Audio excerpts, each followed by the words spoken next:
Hello friends. Java language में programming skill को develop करने की सीरीज में आज हम लोग देख रहे हैं एक program to print all command line arguments. तो आइए पहले समझते हैं कमांड लाइन आर्ग्यूमेंट्स क्या होते हैं और उसके बाद फिर हम इस प्रोग्राम को बनाते हैं। तो बेसिकली कमांड लाइन आर्ग्यूमेंट क्या होता है? जब हम कोई भी प्रोग्राम इस तरह से स्टार्ट करते हैं कमांड लाइन पे जाके, दिस इज कंसोल, और यहाँ पर मैं अपनी कमांड लिखता हूँ। तो बेसिकली ये डॉस को रिप्रेजेंट कर रहा है ये स्क्रीन, और यहाँ पर आप अपनी कमांड लिख सकते हैं। जैसे आप लिखते हैं cd, तो ये क्या है? Change directory. और फिर आप फोल्डर का नाम लिखते हैं, जो भी फोल्डर का नाम होता है, तो आप उस फोल्डर में पहुंच जाते हैं। जैसे मैं cd डॉट डॉट करके पेरेंट फोल्डर में जाता हूं, तो देखिए मैं जावा प्रोग्राम्स फोल्डर में आ गया। अब मुझे ए फोल्डर के अंदर जाना है, तो मैं लिखता हूं cd स्पेस ए। ठीक है। तो जब ऑपरेटिंग सिस्टम, देखिए ये डॉस को रिप्रेजेंट कर रहा है, तो ऑपरेटिंग सिस्टम है ये। अब ऑपरेटिंग सिस्टम ने ये स्क्रीन हमको दिखाई है इंटरेक्ट करने के लिए। तो हम जब इस स्क्रीन से इंटरेक्ट करते हैं, तो यहाँ पर हमें लिखने की फैसिलिटी मिलती है। तो जो कुछ भी हमें ऑपरेटिंग सिस्टम से कहना है, वो हम यहाँ लिखते हैं। तो यहाँ पर क्या लिखा जा सकता है? जैसे मैंने कुछ गलत लिख दिया, ठीक है, जिसका कोई मतलब नहीं है, तो ये एक एरर देता है। एरर क्या दे रहा है? कि जो आपने लिखा है ये एक कमांड के तौर पे रिकॉग्नाइज नहीं हो पा रहा है। यानी डॉस के लिए कुछ पहले से बनी हुई कमांड्स, जैसे cd चेंज डायरेक्टरी, तो ये पहले से बनी हुई एक कमांड है जिसको वो रिकॉग्नाइज कर पा रहा है। लेकिन rt नाम की कोई कमांड एग्जिस्ट नहीं करती है। इसके अलावा ये कोई प्रोग्राम भी नहीं है। प्रोग्राम क्या है? exe file. ये कोई exe फाइल भी नहीं है, कोई प्रोग्राम भी नहीं है, और ना ही ये कोई बैच फाइल है, यानी .bat फाइल। इसका मतलब ये तीनों में से कुछ नहीं है। ना बैच फाइल है, ना कोई प्रोग्राम है, और ना कोई कमांड है, इसलिए ये एरर मैसेज आया। ठीक है। cls एक कमांड है जिसके कारण स्क्रीन क्लियर होती है, तो देखिए वो वर्क कर रहा है। इसी प्रकार से जब आप कोई प्रोग्राम को स्टार्ट करते हैं जावा में, तो आप क्या लिखते हैं? आप लिखते हैं जावा, ठीक है, जावा, और उसके बाद लिखते हैं एग्जाम्पल। ठीक है। तो आपने क्या किया? बेसिकली एक प्रोग्राम है जावा डॉट exe, उसको स्टार्ट किया। तो देखिए ये जो आपने सबसे पहले लिखा है जावा, ये कोई कमांड नहीं है, बल्कि ये एक ऑपरेबल प्रोग्राम है। और हम यहाँ पर क्या क्या लिख सकते हैं? या तो हम लिख सकते हैं कोई कमांड जो कि डॉस को समझ में आती हो, या फिर हम लिख सकते हैं कोई प्रोग्राम जो कि एक exe फाइल है, या फिर आप लिख सकते हैं किसी बैच फाइल का नाम। यहाँ पर फिलहाल जो मैंने लिखा है ये एक प्रोग्राम है, एक exe फाइल है। जावा के जेडीके के बिन फोल्डर में ये जावा डॉट exe नाम की फाइल रखी हुई है। तो इस फाइल को मैं स्टार्ट कर रहा हूँ। तो किसी प्रोग्राम को स्टार्ट करने के लिए उस exe फाइल का नाम भर लिखना होता है विदाउट एक्सटेंशन। तो हमने सिर्फ लिखा है जावा। देखने से ऐसा लग रहा है जैसे कि ये कोई कमांड हो, पर ये कोई कमांड नहीं, ये एक ऑपरेबल प्रोग्राम है जिसको मैं स्टार्ट कर रहा हूँ। प्रोग्राम तो ऐसे भी स्टार्ट हो जाएगा, लेकिन इस प्रोग्राम को मैं कुछ आर्ग्यूमेंट सप्लाई करना चाहता हूँ, क्योंकि ये प्रोग्राम का काम है जावा के एक प्रोग्राम को रन करवाना। लेकिन कौन से प्रोग्राम को रन करवाएगा ये, इसके लिए मुझे उस फाइल का, उस क्लास का नाम देना पड़ता है। तो मैंने दिया एग्जाम्पल। तो ऑपरेटिंग सिस्टम जब ये दो बातें देखेगा, दो शब्द देखेगा, तो पहले शब्द को तो वो सोचेगा कि या तो ये कोई कमांड है, या कोई ऑपरेबल प्रोग्राम है, या कोई बैच फाइल है। अब क्योंकि ये कोई प्रोग्राम है, तो वो इस प्रोग्राम को स्टार्ट कर देगा, और बाकी चीजें जो इसके बाद स्पेस से सेपरेट करते हुए लिखता जाऊंगा, उसको वो आर्ग्यूमेंट्स मानेगा, आर्ग्यूमेंट्स की तरह सप्लाई करेगा। लेकिन ये जावा डॉट exe, ये प्रोग्राम ये जावा में नहीं बना है। ध्यान रखिएगा, जावा डॉट exe खुद एक प्रोग्राम है जो कि शायद सी प्लस प्लस लैंग्वेज में बना हुआ है। और सी प्लस प्लस लैंग्वेज में भी हम मेन फंक्शन बनाते हैं। सी प्लस प्लस लैंग्वेज आपको अच्छे से मालूम होगी अगर, तो सी प्लस प्लस में क्या होता है? एक मेन फंक्शन होगा इस प्रकार से, और मेन फंक्शन के अंदर हमने लिखा होगा दो आर्ग्यूमेंट, इंट argc, और एक आर्ग्यूमेंट लिखा होगा कैर स्टार argv। स्क्वायर ब्रैकेट इस प्रकार से। तो इसका मतलब क्या होता है, मेन फंक्शन में जब भी हम आर्ग्यूमेंट्स लिखते हैं सी प्लस प्लस में या सी लैंग्वेज में, तो उसका मतलब यह है कि मेन फंक्शन भी आर्ग्यूमेंट्स ले सकता है। तो अब जब हमने डॉस पे ये लिखा है जावा, तो ये हमने ऑपरेटिंग सिस्टम से कहा है कि java.exe को रन करो, और हमने उससे कहा है कि आर्ग्यूमेंट के रूप में एक फाइल का नाम, एक क्लास का नाम दे दो। तो कितने आर्ग्यूमेंट्स, अब ये तो हमने किससे कहा, ये हमने कहा ऑपरेटिंग सिस्टम से। ऑपरेटिंग सिस्टम क्या करने वाला है, ऑपरेटिंग सिस्टम कौन, डॉस। ये बातें हमने डॉस से करी है। तो डॉस क्या करेगा, हमारे सी प्लस प्लस के इस प्रोग्राम को java.exe को कॉल करेगा, यानी रन करेगा। रन करेगा मतलब इस java.exe में जो मेन फंक्शन है उसको रन करेगा।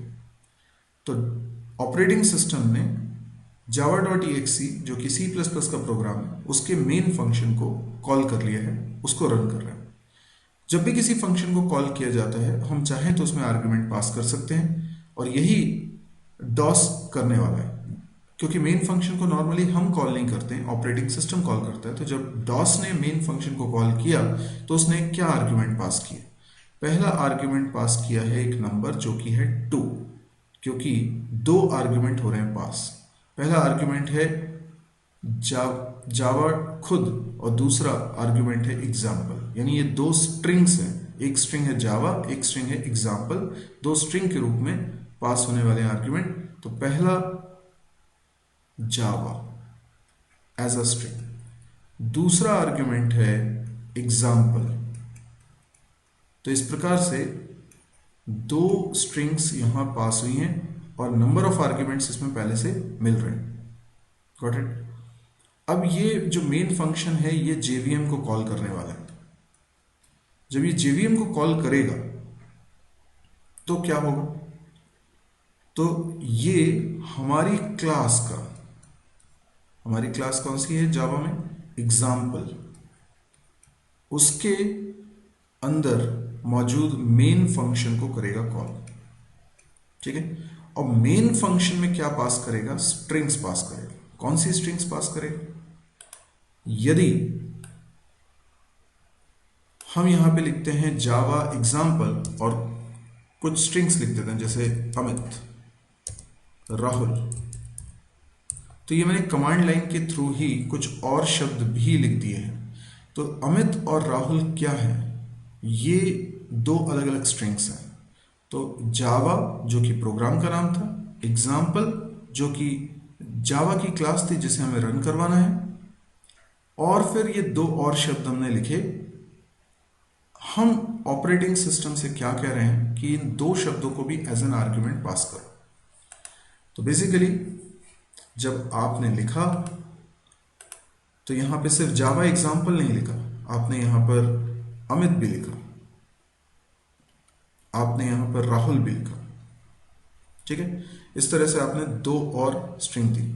तो फर्क ये पड़ जाएगा इससे कि डॉस ने जब सी प्लस प्लस के इस मेन फंक्शन को कॉल किया होगा तो इसमें 2 नहीं पास किया होगा, 4 पास किया होगा, क्योंकि 4 आर्ग्यूमेंट पास हो रहे हैं।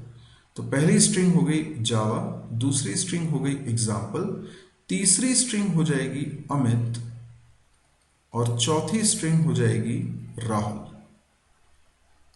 ठीक है।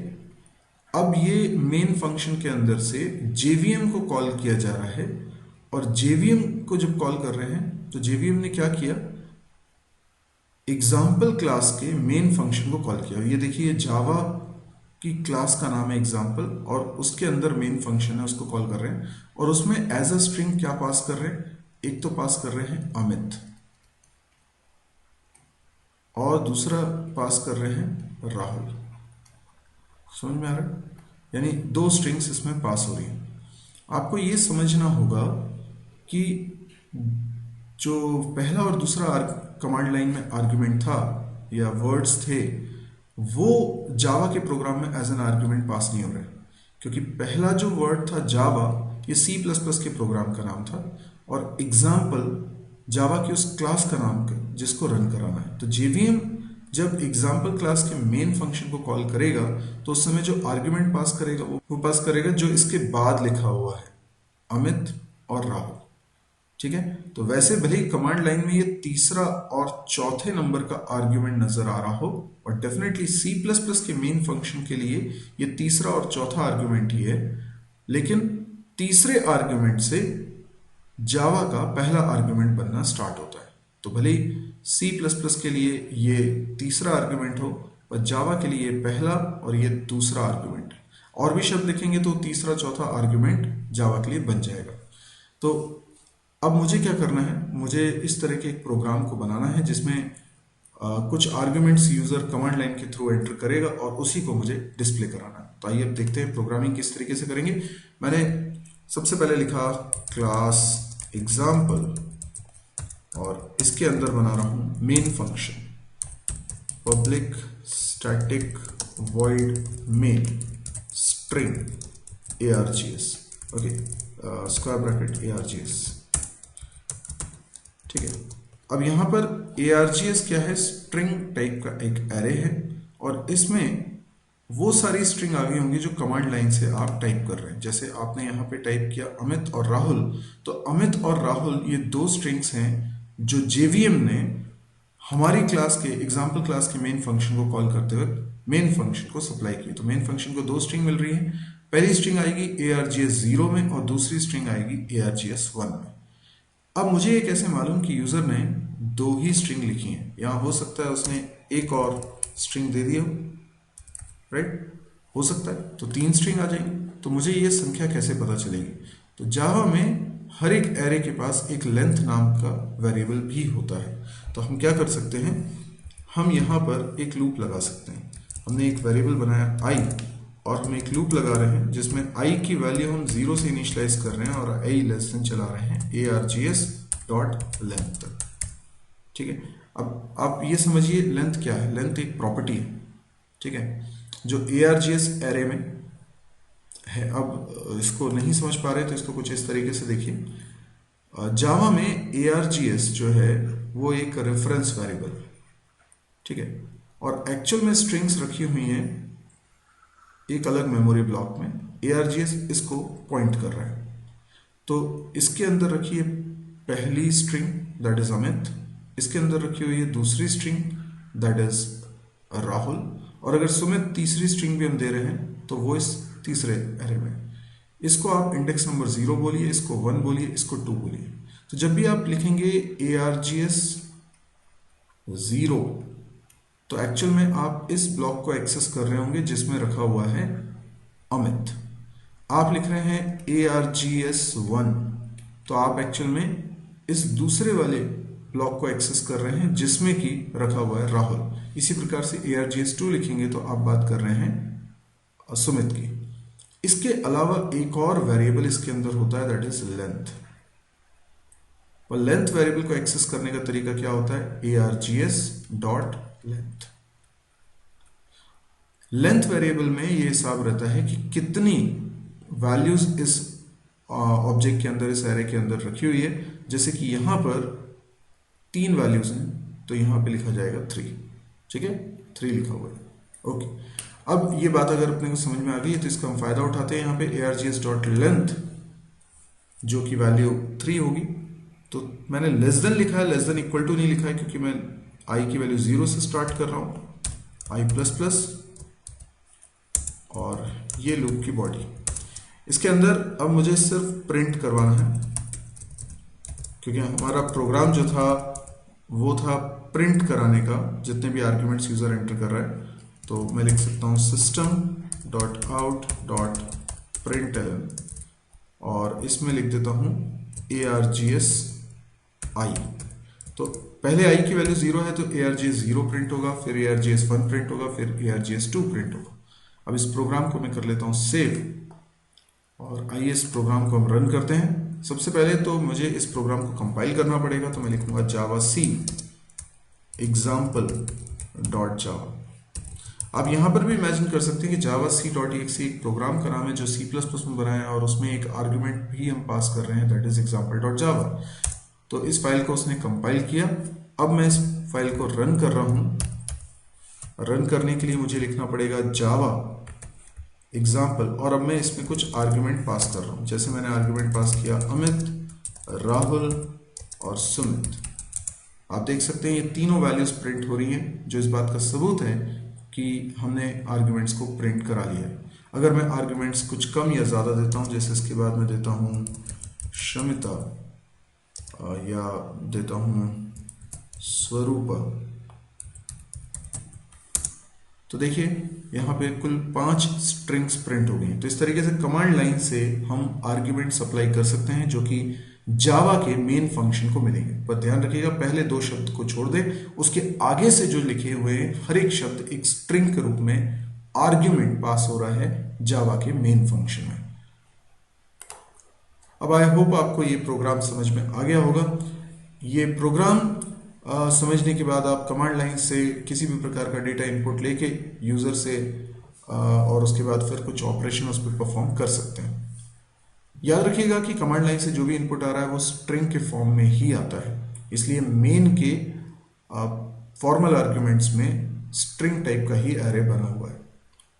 अब यदि आपको ये वीडियो पसंद आया तो आप इसे लाइक कर सकते हैं। यदि आपको लगता है इस तरह के और वीडियोस देखने में आप इंटरेस्टेड हैं तो आप इस चैनल को जरूर सब्सक्राइब करिए। इसके अलावा आप मेरी वेबसाइट को विजिट करें www.mysirji.com। यूआरएल आपकी स्क्रीन पे लिखा हुआ है। इस वेबसाइट पे जाएंगे तो आपको C++, जावा, PHP, MySQL, data structure, DBMS जैसे वीडियो के सब्जेक्ट्स के वीडियो कोर्सेज मिल जाएंगे। इसके अलावा कैंपस प्रिपरेशन से रिलेटेड भी काफ़ी सारा कंटेंट आपको मिलेगा।